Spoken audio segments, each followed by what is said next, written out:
Yo mes gangsters, j'espère que vous allez bien aujourd'hui. Vous avez été beaucoup à me demander, à me réclamer même le top des cryptos des membres. On va attaquer ça aujourd'hui. Il y a de très bonnes cryptos avec un potentiel de x10, peut-être plus, peut-être moins. C'est justement sur ça qu'on va pencher aujourd'hui, le gang. Je vais aussi faire quelques précisions sur le but de la chaîne et sur ce que je pense qui va se passer dans les prochains mois. Accrochez vos ceintures les gangsters, on est parti.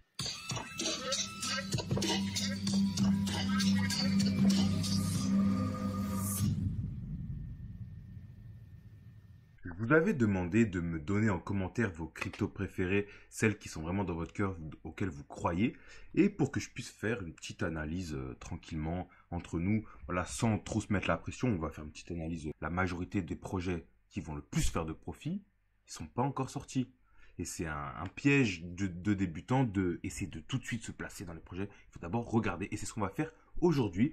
Vous m'avez proposé de très bonnes cryptos et on va commencer par la crypto de Daniel qui nous propose de faire une analyse sur le Sandbox. On se retrouve sur Gate.io, deuxième exchange, un de mes préférés. C'est celui sur lequel j'achète la majorité de mon Casper d'ailleurs. C'est Gate.io. Vous avez le lien en description pour avoir une diminution sur vos frais. Vous avez beaucoup de petites cryptos et le Sand est dessus depuis un bon bail. Hein. Vous voyez cette courbe incroyable, ça a pété d'un coup vraiment. Ça, je me rappelle, c'était quand il y avait la hype avec Axie Infinity. C'était les premiers gaming NFT. La première GameFi, la première hype de GameFi, ça a vraiment explosé.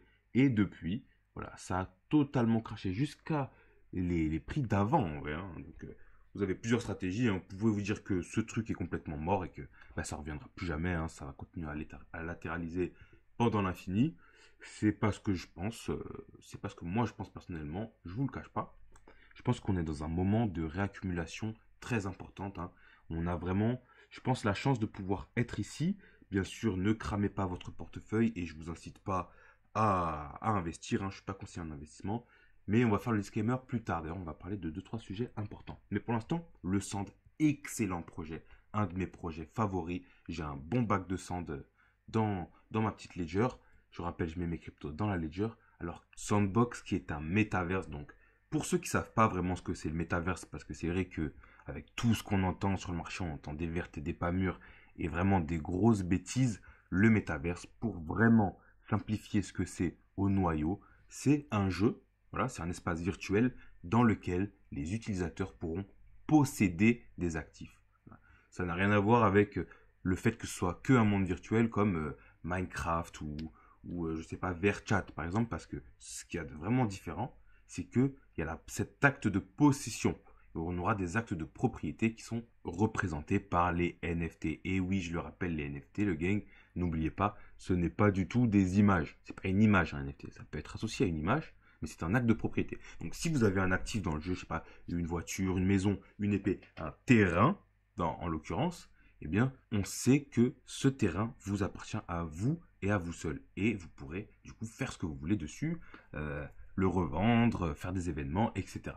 Et donc Sandbox, c'est un métaverse un peu particulier en fait, dans le sens que il n'est pas du tout nouveau. Vous voyez, on a vu sur la courbe qu'il a pété d'un coup, mais c'est un jeu qui date de 2012, le gang. Ça fait hyper longtemps en fait. En fait, c'était pas du tout un métaverse à la base. Hein. C'était un jeu normal. 2012, je le rappelle, c'est quand le Bitcoin s'est lancé. Hein. Personne connaissait ça.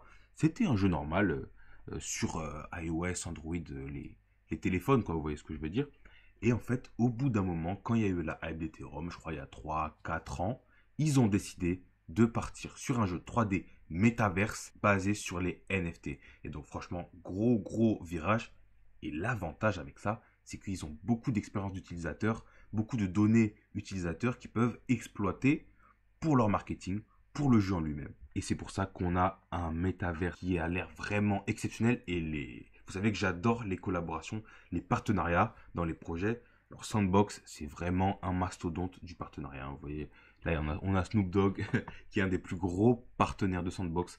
C'est pas le seul. Snoop Dogg qui est une marque aujourd'hui, on va pas se le cacher. Hein, c'est plus une personnalité, c'est une marque. Il génère beaucoup d'argent et il y a des événements qui sont faits sur Sandbox avec Snoop Dogg en exclusivité. Il y a eu des concerts. Enfin, on va le voir. Donc vraiment, ce qui est important de comprendre avec Sandbox, qui le différencie de tous les autres jeux et métavers, c'est qu'en fait tout ce qui va être dans Sandbox est créé par les utilisateurs. vous avez un logiciel de création et ces créations vont être utilisées en tant que token. Vous avez 4 classes d'actifs différents dans Sandbox.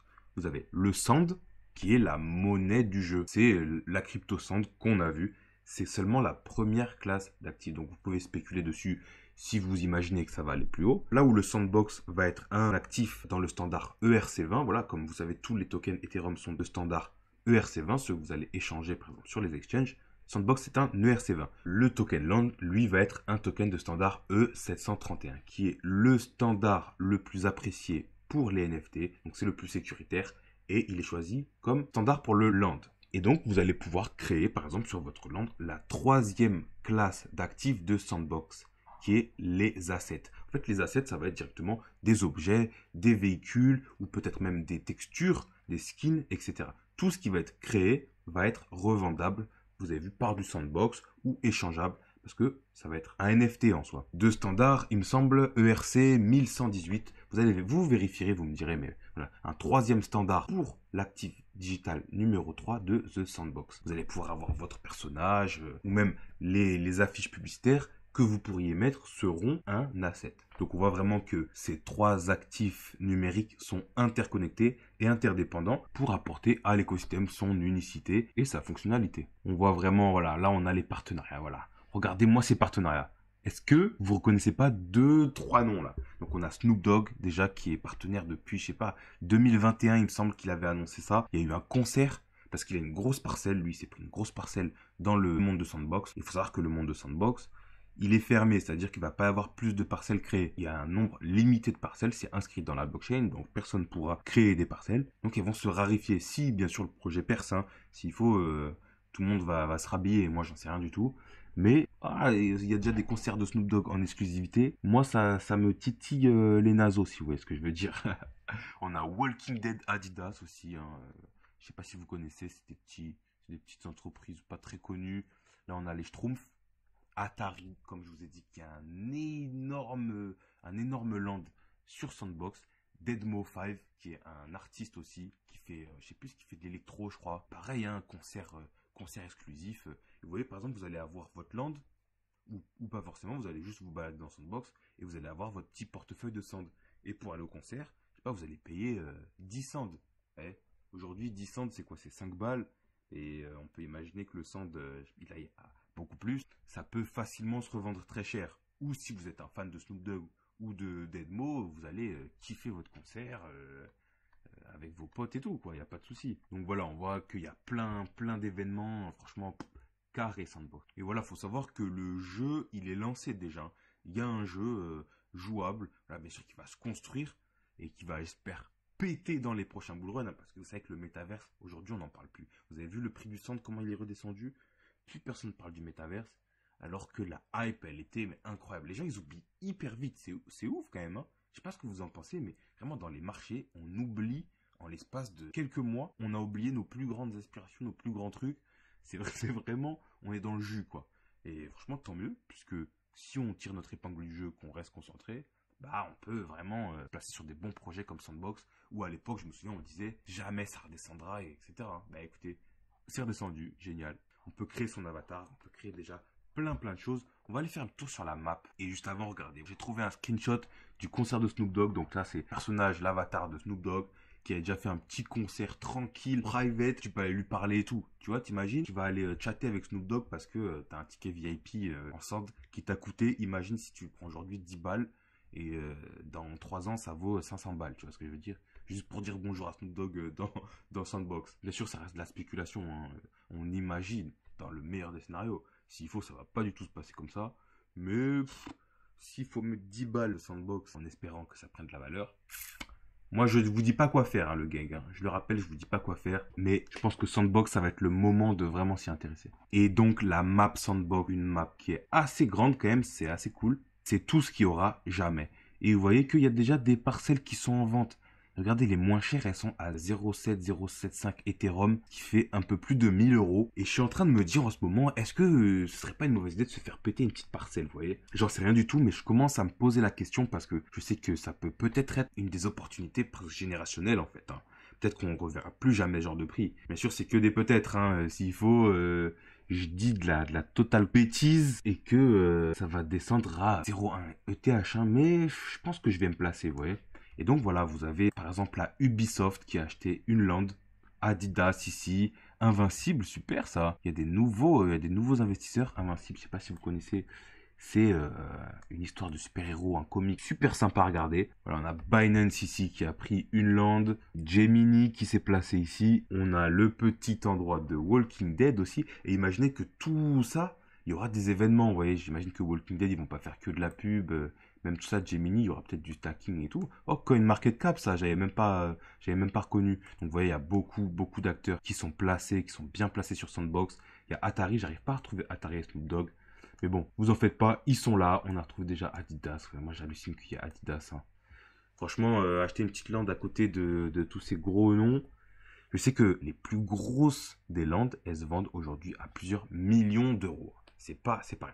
Enfin, en tout cas, voilà, Sandbox, vraiment peut-être une opportunité générationnelle pour se placer dessus. En plus, je le rappelle, projet lancé par deux Français, Arthur Madrid et Sébastien Borget, qui sont respectivement les CEO, COO. On avait déjà revu un peu les noms, ce que c'était CEO, CEO, je m'en souviens plus. Président directeur général et directeur général des opérations, il me semble. En tout cas, une équipe de Français. Vous avez les LinkedIn sur le site de Sandbox, hein. On pourra aller faire un petit tour un peu plus précisément la prochaine fois. Je ne vais pas passer toute la vidéo sur Sandbox, bien sûr, hein, mais voilà, Sandbox, un projet très sérieux qui arrive sur des zones d'achat. Vraiment, je pense c'est une opportunité incroyable. Et c'est aussi une leçon, hein, parce que je me souviens que quand on était là, on disait ça reviendra jamais. Ça reviendra jamais en dessous de 1 $. Et franchement, ben là, on y est, clairement on y est. On est à 60 centimes de dollars. Donc déjà, retenez que tous vos projets auxquels vous croyez le plus, ils ont toujours une chance de revenir. Ne soyez pas pressés. Ne soyez pas pressés pour investir. Bien sûr, vous avez raison d'avoir peur de la FOMO. On peut toujours se dire que ça va plus bas, mais détendez-vous. Vous avez le temps pour investir. C'est pas, ça se fait pas à la semaine. À part si vous faites des leviers x20, mais vous savez ce que je pense. Des leviers, bien sûr. Bien sûr, un petit levier x2, x3, x3, si c'est encadré dans une stratégie, c'est pas forcément délirant. Mais là, voilà, on arrive sur des zones de rechargement. Vous savez, moi, les figures chartistes, c'est pas trop mon truc. Mais quand on est sur des grosses time frames comme ça, je pense que ça commence à être intéressant. C'est du sentiment. Et là, on a un joli W qui se forme, voilà, qui prend son temps sur 1 an, 2 ans. Et peut-être qu'on va voir quelque chose d'exceptionnel dans les années qui suivent, peut-être même cette année-là, pour les prochains rallyes haussiers. Deuxième projet, Diego qui nous propose de faire une analyse sur ICP, Internet Computer. Et alors j'en entends déjà certains au fond qui vont râler parce que je parle de ce projet. Et je voudrais faire une petite précision. D'ailleurs, avant de commencer, je voudrais vraiment tous vous remercier. On a dépassé les 700 abonnés. Vous êtes tous là à m'encourager, à me soutenir. Et j'essaie de vous donner le meilleur. Donc franchement, merci aux abonnés. On est ensemble, on va se mettre très bien. Voilà, il y a ceux qui me donnent de la force, il y a ceux qui sont critiques aussi. Et ça, franchement, je vous en remercie, je vous encourage d'ailleurs. Ça fait évoluer la chaîne, ça me fait évoluer moi aussi dans ma création. Et c'est un échange, hein.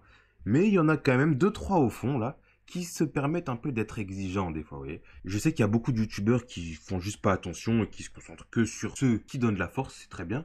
Mais je voudrais juste vous rappeler, les 2-3 qui sont exigeants comme ça, que je fais ce que je veux. Et oui, c'est ma chaîne. Donc, si vous n'êtes pas content d'un projet duquel je parle ou d'un titre de vidéo, passez votre chemin. Je ne vous force à rien. Et c'est pour vous aussi. Vous voyez. Donc voilà, maintenant, moi, je pense que je vous donne quand même de la qualité en information, de l'information vraiment de qualité. Mais malgré tout, je fais ce que je veux. Que ça ne décourage pas les gangsters qui soient critiques, hein. Dites-moi tout ce qui va pas. Ça me permet de m'améliorer. D'ailleurs, on va améliorer le setup pour améliorer la vidéo et le son. Et voilà, je sais qu'il y en a certains, vous avez été beaucoup trop habitués par les youtubeurs à ce qu'on vous donne un peu tout pré-mâché, tout bien, tout correct. Je le rappelle, je suis qu'un troufion. Moi, je suis un guignol, vous savez. Je suis qu'un gars qui fait des investissements. Donc, bien sûr, moi, je crois en la crypto et j'essaie d'être très sérieux, mais je suis qu'un gars lambda, comme vous, qui partage ce qu'il fait sur le marché. Pas du tout conseiller financier, ni économiste, et je peux me tromper à chaque fois que je dis un truc, hein. Vous savez, je dis beaucoup de bêtises dans la vie, hein. C'est pour ça que j'ai besoin aussi du gang pour me rappeler à l'ordre. Ceci dit, aujourd'hui, on parle de ICP. Et oui, un projet qui est assez compliqué, voilà. C'est un cas d'école, je trouve, pour moi. Comme vous le voyez, depuis le lancement, on a perdu vraiment plus de 95%, voire ouais, 98%. Le projet a été listé, il me semble, à 500 $, un truc comme ça. Et aujourd'hui, on est aux 5 dollars. Alors, aïe aïe aïe, ceux qui ont investi dedans, ça fait très très mal. On va essayer de comprendre un peu ce que c'est et pourquoi ça s'est passé ça. Et bien sûr, est-ce que ça peut être intéressant, comme le demande Diego, d'aujourd'hui se placer dans ce genre de projet. Donc, Internet Computer ICP Token, un projet qui s'est lancé, il me semble, il y a 2 ou 3 ans. Alors, vraiment un gros truc. Je sais pas aujourd'hui combien de tièmes il est dans CoinMarketCap. Attendez, il est à 41, il a pas mal descendu. Mais vous voyez, pour un projet qui a explosé comme ça à la baisse, c'est assez impressionnant de voir qu'il est quand même 41e du CoinMarketCap. Et pourquoi? Parce qu'il est extrêmement capitalisé. Il y a beaucoup de capitaux dans ce projet. Et en fait, c'est le cas d'école du projet qui était vraiment parfait. Vous voyez, il y avait tout pour réussir. Et justement, le marché des cryptos nous rappelle à la réalité. C'est que, eh bien, il n'y a jamais de 100%. Il y avait l'argent, la communauté, l'équipe, que des cracks. Le projet, l'idée du projet est super. Et pourtant, regardez-moi ce crash impressionnant. Ceux qui avaient investi là-dedans, vous avez perdu tout votre argent. Est-ce que ça vaut encore aujourd'hui le coup de tenir? Eh bien, j'en sais rien. J'en sais rien. Je pense pas que le projet soit totalement mort, hein. Vraiment, avec voilà, ce qu'il y a derrière, c'est très intéressant, mais il y a vraiment eu un souci. Alors, qu'est-ce que c'est? ICP. ICP, qu'est-ce que c'est? Ce projet avec un super site qui fait laguer mon ordinateur, on adore. C'est un site qui va se comporter un peu comme, on pourrait dire un oracle, mais pas vraiment en fait. Le plan d'ICP, c'était d'amener tous les actifs de la finance traditionnelle sur la blockchain. C'est-à-dire que tout actif traditionnel va avoir son pendant numérique. Vous voyez, par exemple, vous allez avoir le Amazon de la blockchain, le Facebook de la blockchain, le Google de la blockchain. Et donc, tous ces gros noms pourront venir utiliser ICP pour s'implanter directement sur la blockchain. Donc, c'est une blockchain proof of work, work utile, comme ils disent, useful work. Le stacking va servir à différentes positions sur la blockchain elle-même et vont rémunérer les validateurs, les nodes et faire fonctionner la blockchain. Grâce à cette blockchain proof of work, ils voulaient en fait, en tant que L1, directement, en tant que layer 1, directement accueillir tous les plus grosses entreprises. Et vraiment, il n'y avait que des cracks qui bossaient dessus, des anciens d'Ethereum, de toutes les plus grosses, de la fondation Bitcoin, etc., de toutes les plus grosses institutions de la crypto-monnaie, vraiment des matheux de la blockchain, des spécialistes hein, vraiment qui travaillent depuis des dizaines d'années dans la cryptographie, dans l'algorithmie. Donc vraiment, il n'y avait que les bestes dessus. Et aujourd'hui, j'ai essayé de chercher, dites-moi si c'est moi qui n'ai pas trouvé, hein, mais j'ai essayé de chercher l'équipe sur le site. Eh bien, je ne l'ai pas trouvé. À l'époque, c'était sur la première page, on avait toute l'équipe et aujourd'hui, ils ont caché leur tête. Alors, ça, c'est vraiment quelque chose qui me rassure pas du tout, je vous avoue, même si je ne dis pas que le projet est mort ou quoi, hein, parce que après, avec tout ce qui s'est passé, et vous connaissez les gens hein, sur le marché de crypto, quand on est attiré par l'appât du gain, quand on perd de l'argent, on peut facilement se transformer en une petite hyène. Vous savez, ça arrive à tout le monde. On est émotionnel. C'est pour ça qu'on essaye de se détacher au maximum de nos émotions, même si je pense qu'il faut plutôt les accepter. Mais bien sûr, il faut savoir qu'il y a beaucoup de développeurs en chef qui ont reçu des menaces de mort hein, pendant ce bull run. Il y en a vraiment, ils pètent les plombs. Hein. Ils savent pas se tenir. Ne soyez pas comme ça le gang. Si vous êtes dans mon gang, justement, c'est pour pouvoir tenir vos positions et voir plus loin que le bout de votre nez. J'en profite pour rappeler, le but de la chaîne, ce n'est pas de vous mettre des projets en avant. Par exemple, Casper, ICP, Sandbox, j'adore ces projets, mais je ne veux pas les mettre en avant particulièrement. S'il y a quelque chose qui ne va pas, je le dirai, et même des fois je peux me tromper, etc. Le but principal de la chaîne, c'est de vous former à vous être autonome sur le marché, faire vos recherches pour pouvoir arrêter de vous faire douiller par les youtubeurs, par les projets, tous les projets qui sortent, par les hypes non fondés, etc. Aiguisez votre propre œil pour trouver votre stratégie d'investissement. Et donc ICP, voilà, le cas d'école. On voit qu'il y a quand même un bon écosystème, hein, il y a beaucoup de gens derrière, il y a beaucoup de fonds spéculatifs. On avait eu des articles sur Forbes, Bloomberg à l'époque. Moi, j'ai eu la chance de ne pas investir dessus. Hein. C'est plus la génération d'avant qui avait investi dessus, vous voyez, parce que c'était vraiment des anciens, ceux qui sortaient de Litecoin et tout, vous voyez. Un de leurs plus gros points de pression, c'est que le coût du stockage est vraiment minime. Donc là, on voit qu'on a 79 millions le giga de stockage sur Ethereum, 110 dollars le giga sur Solana et à 5 dollars pour ICP. Donc vraiment, il y avait vraiment tout pour réussir. Avec du DAO, de la décentralisation, et c'est pas de la décentralisation complète, même si on sait que c'est pas forcément un frein que la décentralisation soit que partielle. C'est pour ça que la blockchain hybride, par exemple, peut être une bonne solution. Et en fait, pourquoi on a eu cette chute comme ça? Ben, on a compris avec le temps que ce qui s'était passé, c'est que c'est un peu des manipulations de marché. Donc, c'est pas vraiment un scam. J'entends beaucoup dire que c'est un scam et tout. Un scam, c'est vraiment quand on veut juste prendre votre argent. Je dis pas que c'est pas le cas. On n'en sait trop rien. On va voir, le projet est quand même là. Mais en fait, quand il y a eu le listing, on a vu que sur les plus gros échangeurs, il y a eu des grosses baleines qui ont tout vendu d'un coup. Donc, qu'est-ce qui s'est passé? Est-ce que ces baleines-là, elles avaient prévu un gros coup pour juste tuer ICP tous en se faisant des gonades en or massif? Parce que franchement, là, ils doivent avoir du mal à marcher, hein. Ceux qui ont vendu, les grosses baleines qui ont tout vendu là, avec la pression acheteuse qu'il y avait, mais je vous jure que là, ils raclent le sol, hein. Il y a eu une grosse vente. Et en fait, c'est vrai que à ce moment-là, on a eu un silence radio de ICP. Il n'y a pas eu vraiment de choses qui ont été faites pour ça. Et c'est en ça que je me méfie énormément de ce projet. C'est que le contact de l'équipe d'ICP avec la communauté n'est pas assez bon. N'est pas assez bon. Et en fait, quand je vois tout ce qui est parfait chez ICP, tout est bien, tout est beau, et on a ce genre de choses qui sont laissées sans réponse, j'ai un petit son aigu dans les oreilles, vous voyez ce que je veux dire, qui me dit c'est compliqué. Donc bien sûr, je dis pas que ce truc peut pas péter, faire taper les ATH au prochain bull run, hein. Franchement, on n'en sait rien. Justement, on n'en savait rien que ça baisserait comme ça. Et on n'en sait rien que demain, les gros pontes qui travaillent sur ICP se réveillent et que le truc part to the moon, quoi, en fait. Quand même un gros projet qui réunit quand même beaucoup de choses qui sont importantes pour qu'un projet puisse réussir. Ils ont quand même des gros analystes, des gros techniciens, des gros chefs aussi, des gros leaders. La documentation, elle est là. Le white paper, il est vraiment carré, mais je trouve plus l'équipe. Bon, c'est pas vraiment un problème, hein, mais c'est pas vraiment rassurant, on va dire, hein. Vous voyez, aujourd'hui, ils ont 30 000 abonnés.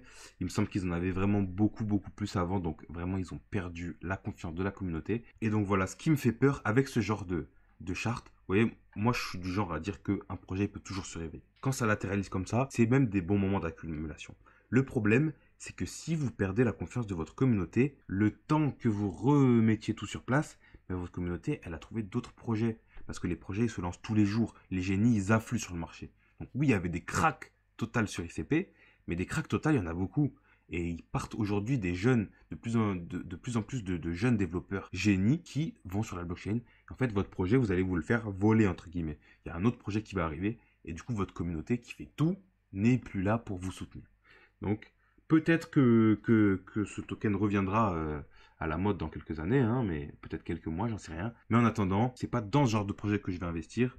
Et il peut peut-être partir sans moi, hein, bien sûr, hein. Si je le vois partir, je regarderai ça, je serai très content pour ceux qui ont su tenir leur position. Mais voilà, ça peut pas aller dans tous les projets. Bien sûr, vous, si vous êtes investi dedans, je ne saurais pas vous dire si vous devez vendre ou pas. Je pense qu'on fera une autre analyse un peu plus poussée, un de ces quatre. Mais voilà, ça va vraiment dépendre de la communauté. Mais en tout cas, pour tout le monde, ça peut être une très bonne leçon. Ça illustre parfaitement le fait que votre projet favori, celui dans lequel vous croyez le plus, il y a tous les partenariats, il y a toute l'équipe qui est parfaite, il y a la communauté, etc., etc. On n'est jamais à l'abri qu'il se passe quelque chose que personne n'avait prévu. Rien n'est certain dans le monde du marché déjà. Alors dans le monde des crypto-monnaies, qui est un tout petit marché aujourd'hui, je vous le fais pas dire. Là, aujourd'hui, on a des prémices de retournement de marché. Le sentiment est en train de changer par rapport à Bitcoin, par rapport à la crypto-monnaie. On a des attaques. On a la SEC qui attaque. On a le Biden qui attaque la crypto-monnaie. C'est excellent pour nous. C'est excellent pour nous. C'est le moment où les choses vont commencer à changer. Les régulations vont commencer à essayer de s'imposer. Et voilà, c'est le progrès qui est en marche. La crypto-monnaie, avant d'être un actif de spéculation, c'est une idée. Et les idées de l'humanité, on les arrête rarement. À voir comment ça va se faire. Et nous, essayons de nous placer, mais rien n'est certain. Rien n'est certain. Votre projet préféré peut exploser. Vous voyez, je parle de Casper, je vous dis toujours, Casper peut exploser du jour au lendemain. Voilà. Je sais qu'il y en a qui sont pas contents que je dise ça. Eh bien, écoutez, tant pis pour vous. Tant pis pour vous.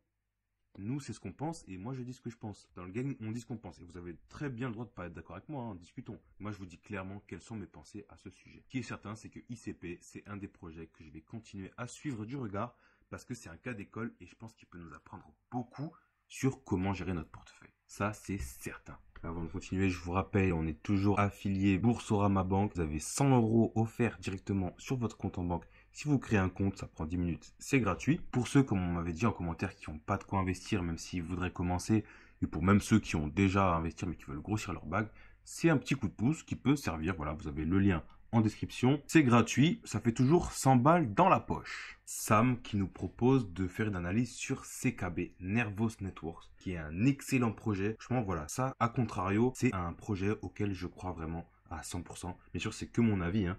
Mais Nervos System, on voit la courbe, on voit que vraiment on est sur les plus bas qu'on ait connus. C'est vrai qu'avec ce bear market, quand même, on s'est fait défoncer quand même, hein. On s'est fait défoncer. Je sais pas où vous en êtes, où vous avez investi ou pas, mais c'est vrai que là, si on voit ça comme des opportunités, c'est excellent. Si par contre vous avez investi tout votre argent, vous avez fait all-in au top, ben là c'est le désespoir. En fait, on comprend pourquoi la majorité des investisseurs sont partis du marché, quoi. Sachant que la majorité, ils arrivent au top, mais ça doit dégoûter tout le monde, quoi. Enfin bon, tant mieux pour nous, le gang, j'ai envie de dire. Nous, on va pouvoir se mettre bien avec ça. CKB, en tout cas, vraiment gros projet. Nervos Network, donc on est sur une capitalisation boursière d'à peu près 200 millions, ce qui, pour l'envergure de ce genre de projet, c'est rien. C'est vraiment rien du tout. Là, on arrive sur le genre de projet, voilà, comme je vous parle de Casper, Nervos, vraiment, c'est pas un concurrent, ils font pas la même chose, hein. Mais je veux dire, c'est du même niveau, quoi, à peu près, hein. On a vraiment une grosse équipe. C'est un protocole qui est pas très connu, quand même, aujourd'hui, hein, pour ce qu'ils proposent. Il y a beaucoup de partenaires. Il y a beaucoup de partenaires chinois qui travaillent sur ce projet. C'est vrai qu'on a vraiment une grosse marge de manœuvre, quoi. Nervos System, du coup, Sam, merci de m'avoir demandé de parler de ce projet parce que c'est vrai que c'est un projet que j'avais un peu regardé, j'étais intéressé, mais j'ai complètement oublié cette dinguerie qu'est Nervos System. Alors, qu'est-ce que c'est Nervos System? C'est une blockchain qui va se concentrer sur le partage, un peu comme les blockchains un peu de layer 0. On en a parlé sur la chaîne, qui va s'attaquer au problème de l'interopérabilité. Un des plus gros narratifs, vous savez, ce que j'en pense, hein, c'est que mon avis bien sûr, mais l'interopérabilité, ça va être un des sujets les plus brûlants, je pense, voilà, d'ici 2024, 2025, 2026, et durant les prochains rallyes qui vont arriver dans quelques mois, je pense, hein. Nervos System, ils veulent être un peu du coup Nervos, le système nerveux, le centre nerveux de la blockchain en fait. Le concept en gros c'est que vous allez avoir un langage universel de développement. Donc tous ceux qui voudront développer sur Nervos auront un langage qui sera universel, tout le monde pourra développer dessus et les développeurs vont proposer leurs applications et Nervos va s'occuper de les transporter sur toutes les blockchains. Donc à terme, l'idée c'est de travailler avec toutes les blockchains et n'importe qui pourra aller sur Nervos pour déployer son smart contract sur Ethereum, sur Bitcoin, sur Solana, Polkadot, Cosmos, que sais-je. Surtout Polkadot et Cosmos qui travaillent étroitement avec Nervos puisque on est dans les mêmes narratifs, hein. L'interopérabilité, je le rappelle, c'est pouvoir passer de blockchain en blockchain, pouvoir échanger de l'information sans perte et en sécurité, sachant qu'aujourd'hui, un des plus gros problèmes qu'on a avec l'interopérabilité, c'est les ponts, les bridges qui sont, comme l'avait dit Vitalik Buterin, je me rappelle, hein, il avait dit que c'était les plus grosses failles de sécurité de la blockchain. Aujourd'hui, les ponts ne sont pas encore au point. C'est pour ça que si vous déposez des actifs sur les ponts, faites extrêmement attention. Ne mettez pas tous vos œufs dans le même panier. Parce que je sais qu'il y a des gens qui ont perdu toute leur thune comme ça, quoi. Il faut vraiment faire gaffe à ça. Et c'est pour ça que Nervos arrive sur le marché en bombe pour proposer une solution d'interopérabilité en toute sécurité. Ils ont vraiment beaucoup de partenaires chinois en plus, surtout, hein. On a la BSN qui travaille avec Casper, qui travaille aussi avec Nervos. On pourrait imaginer un partenariat Casper Lab Nervos, hein, dans le futur, je l'espère, quand ce jour sera arrivé. Mais nous, on sera déjà au Bahamas, je vous le dis. La mission, elle sera déjà remplie. Donc Nervos Network, sécurisé, décentralisé, la réserve de valeur stable et un layer 1 built for layer 2. En fait, ce qui va être vraiment intéressant dans Nervos, ça va être que cette chaîne est vraiment polyvalente. En fait, on va vraiment adapter, on va vraiment associer le layer 1, layer 0, layer 2. Il faut savoir que c'est une blockchain qui est autant proof of work que proof of stake, ce qui fait que pour faire fonctionner cette blockchain et pour recevoir les récompenses, on peut autant miner que staker. Et ça, c'est vraiment quelque chose qui est propre à un Nervos System. Et donc, on est sur une chain qui va être spécialement construite pour accueillir les layers 2. Vous savez qu'aujourd'hui, Ethereum est en galère totale. Il y a les layers 2 comme Optimus, Arbitrum qui commencent à pointer le bout de leur nez de manière sérieuse parce que la scalabilité chez Ethereum, c'est vraiment impossible à suivre, quoi. C'est impossible à suivre. Des transactions à 150 € de frais, ce n'est pas tenable, que ce soit pour des particuliers ou des entreprises, hein. Moi, quand je vois marquer 100 € la transaction, j'ai mes yeux qui sortent des orbites, j'ai envie de dire. Et je pense que pour les entreprises, c'est exactement la même chose. Et donc, Layer 2 implantable naturellement sur Nervos, layer 0, l'interopérabilité, une layer 1 qui est Proof of Work et Proof of Stake, avec des partenaires qui sont très solides, une équipe qui est vraiment au top. Franchement, la roadmap, elle avance comme il faut. Et voilà, ils ont vraiment une visée morale en plus. C'est ça, vous savez, sur la chaîne, nous, on aime qu'il y ait une visée un peu éthique ou quelque chose qui fasse avancer l'humanité au moins. Et donc voilà, la culture de Nervos, c'est vraiment cette idée de partage de connaissances sans limite, comme en parlait aussi l'intervenante la dernière fois à la Blockchain Hub, sans barrière, voilà, un partage sans barrière. C'est vraiment le fer de lance de Nervos. Il faut savoir que CKB, ça veut dire Common Knowledge Base. Donc en fait, vraiment, ils veulent créer une base de connaissances communes, voilà, universelle. On le voit avec le langage de programmation universelle qui, à mon avis, va vraiment attirer les développeurs qui peuvent vraiment faire exploser ce token à la hausse. 200 millions de market cap, c'est rien pour ce genre d'ambition. On peut vraiment voir ce token à plusieurs milliards. 1, 2, 3, 4, 5 milliards. Ce serait vraiment pas déconnant pour une blockchain de cette envergure-là. On a des gros partenaires, Sequoia, qui est un gros investisseur. On a la BSN ici, qui est un fonds de capital d'investissement de Chine qui pèse. On a UOB, et voilà, Blockchain Capital, et d'autres que je connais un peu moins. Mais il y a du monde derrière, quoi. C'est pas, il y a pas personne, quoi. Voilà, vous pouvez aller voir la team de Nervos sur la page, faire vos petites recherches des LinkedIn. Voilà, c'est des têtes que je connais pas trop. Je pense pas qu'on le fera dans cette vidéo, mais je pense que on va aller creuser un peu les Twitter, les LinkedIn. On va aller creuser ce token d'ailleurs. Merci Sam de me l'avoir rappelé. Je vais peut-être recommencer à me faire un petit bac sur CKB. Et franchement, si tu m'en avais pas parlé, peut-être que j'aurais totalement oublié. Donc merci à toi. Et les autres, n'hésitez pas à mettre vos cryptos du cœur en commentaire. On va faire beaucoup d'autres tops. Je pense que vous avez beaucoup de pépites à proposer aussi. Moi aussi, ça me permet de replonger dans des super projets comme ça ou même découvrir des nouveaux, je l'espère. Donc, grosse équipe, ils ont l'air chauds. Franchement, ils ont des têtes de jeunes génies. On ira voir ce qu'ils font. Et donc, on voit que l'équipe est née en 2018. Donc, c'est une équipe qui n'est pas nouvelle. Et ça, c'est bien. Il y aura peut-être plus de cohésion d'équipe. L'avenir a l'air radieux pour CKB. On va suivre ce projet. Maintenant, je ne sais pas du tout comment ça va se comporter maintenant à court terme. Là, on est un peu monté depuis quelques mois là. Peut-être attendre un petit retracement vers les 37, 40, peut-être 30, entre 30 et 40 centimes. Enfin, dixième de centime. Mais vraiment, voilà, une capitalisation de marché de 200 millions, c'est vraiment rien. Là, vous avez vu, aujourd'hui, on passe pas à les tokenomics. Si vous avez des informations supplémentaires sur les tokenomics, mettez-les en commentaire. Et nous, on fera des vidéos plus dans l'analyse profonde. D'ailleurs, si vous kiffez le travail, n'hésitez pas à mettre le pouce bleu. Ça me soutient beaucoup. Ça aide pour le référencement de la chaîne et ça me fait très plaisir. Juste avant de finir, je voulais vous passer rapidement sur Dodo. On a Salia qui nous demandait de parler de Dodo. On va pas faire l'analyse aujourd'hui. Je pense qu'on le fera dans une prochaine vidéo. Mais je voulais vous parler de quelque chose d'intéressant par rapport à ce genre de projet. Donc Dodo, qu'est-ce que c'est? C'est de la DeFi. Qui se rappelle de la DeFi? Qui se rappelle de la DeFi? On avait on avait une hype avec beaucoup d'APY. Vous avez des 10 000, 100 000 APY, etc. On est vraiment une grosse hype de la DeFi. On a vu de tout et n'importe quoi. Eh bien, Dodo, je pense que c'est un bon projet qui se démarque beaucoup de tout cela. Voilà, c'est un projet sérieux. C'est de la DeFi avec un protocole basé en Chine. Et c'est un des rares qui est resté solide et qui a des fondamentaux qui sont très intéressants. Donc juste, je voulais passer sur ce sujet parce que je pense que la DeFi, il faut vraiment, et c'est que mon avis, il faut vraiment qu'on se dise que la DeFi n'a pas encore eu ses plus beaux jours. Ouais. La DeFi, ceux qui sont vraiment restés dans la course, et il va y avoir d'autres projets qui vont se lancer, vont vraiment exploser dans les prochaines années. Bien sûr, c'est que mon avis, je le rappelle. Je suis qu'un troufion, souvenez-vous-en. Mais vraiment, Dodo, c'est une toute petite capitalisation. Voilà, on est à 70 millions. Alors 70 millions pour un protocole de DeFi qui fonctionne bien, c'est vraiment ridicule. C'est vraiment ridicule. Bien sûr, la DeFi, c'est à prendre avec de grosses pincettes. C'est extrêmement risqué. Vous ne pouvez pas juste débarquer comme ça et essayer tout en vous basant sur votre appât du gain. La DeFi, il y a des pertes qui sont différentes. Renseignez-vous sur l'impermanent loss.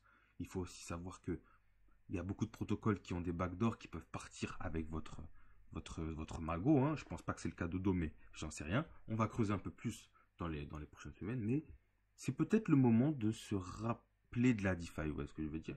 Se rapprocher un peu de ce genre de protocoles qui sont vraiment des toutes petites capitalisations. Vraiment, vous voyez, c'est plus risqué qu'un AAV ou un Curve, vous voyez, mais vous avez beaucoup plus de marge de manœuvre.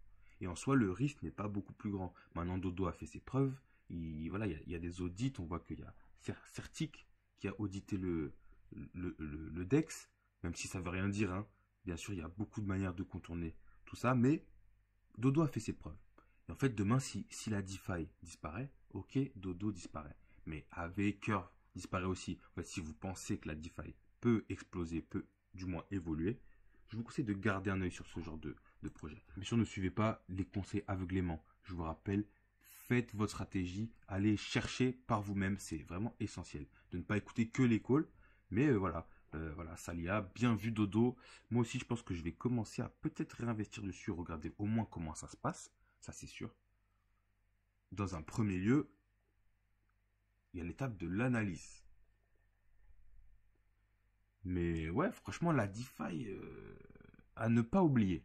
Voilà, là, on se retrouve un peu dans la même configuration que je parlais pour ICP, vous voyez. Là, ça fait beaucoup de temps qu'on latéralise vraiment, vraiment, vraiment. Donc, soit ça se réveille jamais, soit ça continue indéfiniment à latéraliser et ça se vide de sa capitalisation petit à petit, soit ça pump. Et si ça pump, bah, les résistances, elles sont quand même, elles sont pas avant x10, quoi. Vous voyez ce que je veux dire? Voilà, on a des résistances qui sont x10. Donc, bien sûr, les résistances, ça veut rien dire, c'est lié à la macro, selon moi en tout cas. Le monde réel le rattrape toujours sur les fondamentaux, rattrape toujours l'analyse technique, mais franchement, ça peut partir très très fort d'un coup, hein, en x10, ce genre de projet. Soyez-en conscients. Bien sûr, ça peut très bien latéraliser jusqu'à l'infini, mais ça, on le verra dans le futur. De toute façon, dans une des prochaines vidéos, de toute façon, dans le prochain top des cryptos des abonnés, je vais reprendre Dodo, on fera une analyse un peu plus poussée dessus. En attendant, j'ai fait une vidéo vraiment trop longue encore une fois. C'est vraiment abusé. Mais bon, ça me fait plaisir aussi d'apporter beaucoup d'infos. Et continuez à m'envoyer des calls comme ça, hein. Franchement, j'ai kiffé, franchement. Ça m'a fait trop plaisir. Un peu, on essaie de diversifier parce que je le rappelle, nous, on adore Casper. Mais il faut vraiment se diversifier. Il n'y a pas que ça. Il faut élargir ses horizons. Ça, c'est clair et net. Mais on refera une petite vidéo sur Casper qui a fait un événement à Paris il n'y a pas longtemps. Il y a beaucoup d'infos qui sortent aussi. On va avoir beaucoup à discuter, le gang. En tout cas, dites-moi si vous avez kiffé cette vidéo dans les commentaires. Si c'est le cas, mettez-moi un petit pouce bleu, ça fait très plaisir. Et nous, on se retrouve pour la prochaine fois. N'oubliez pas, l'argent, c'est vraiment trop cool. Mais prenez soin de vous, aidez votre en priorité. Et nous, on se dit à la prochaine.